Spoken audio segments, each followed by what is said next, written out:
Continuing the discussion of political power, we want to kind of compare non-state societies and state societies in terms of political power. Remember, non-state societies are things like chiefdoms.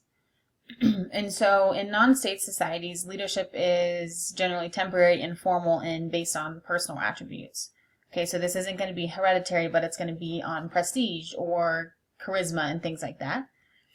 A couple examples. So an Amazonian headman is based on, like I said, personal charisma and persuasiveness, as opposed to hereditary or descendants or elected power. Okay, and so they can't actually transfer this power. So because it's based on personal characteristics, those characteristics aren't transferable, because your son might not have the same charisma or persuasiveness that you hold.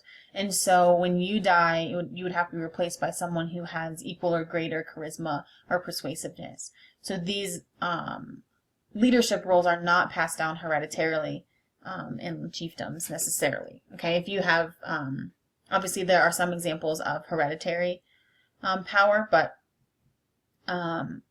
when we're focusing more on leadership based on personal attributes, it's not hereditary.